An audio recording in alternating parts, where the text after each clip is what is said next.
It is with delight as a brother, that's him now, and my privileged duty as a colleague to extend to President Olusegun Obasanjo my warmest congratulations on the 88th anniversary of his Earth landing.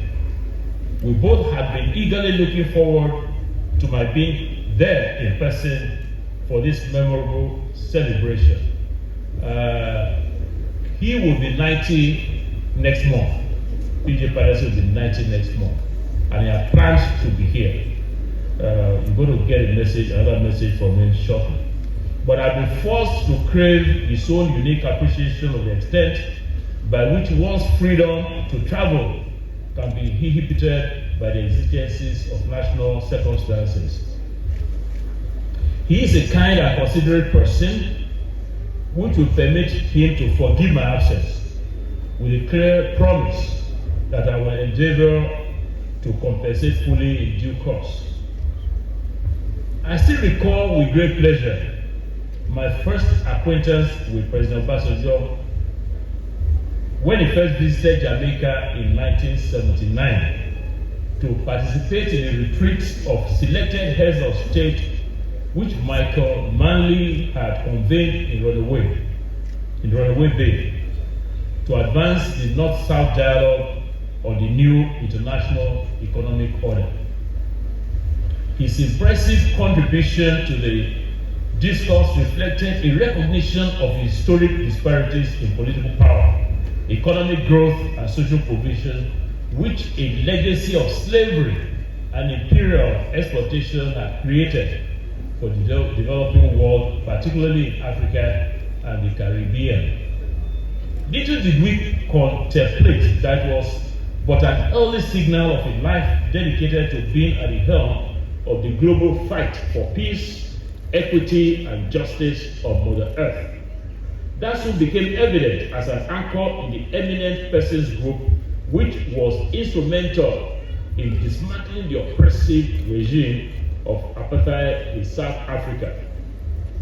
Even less did it occur to me that because of our unrelenting struggle to redress the inequities of colonial plunder and structural racism, would become inseparable working partners and more so brothers, he and I, to counter poverty and injustice in any form or kind.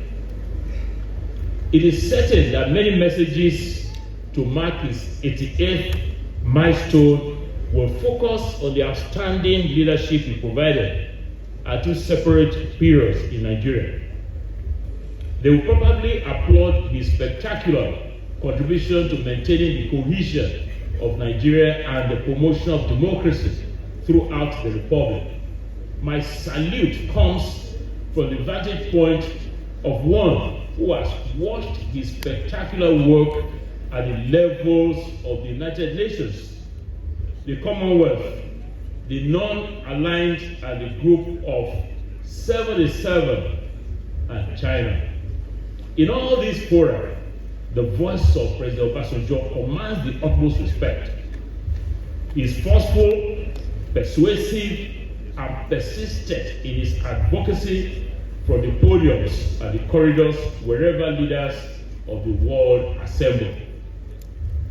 Precisely at a time of unprecedented turbulence and global uncertainties, it is fitting to be reminded of his astute leadership at the first summit in Havana of the Group of 77 and China. We are bound to ponder on the missed opportunity to accept recommendations of the group he chaired to create an effective secretariat for the South. We need desperately that repository of vision and knowledge now. Everyone knows his habit. Everyone knows his habit of blunt speaking, but that has never blurred his adroit diplomatic skills and his negotiating talents.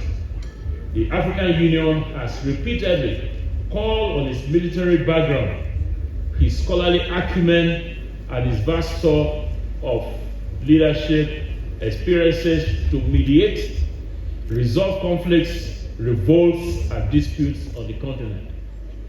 He always manages to find a solution.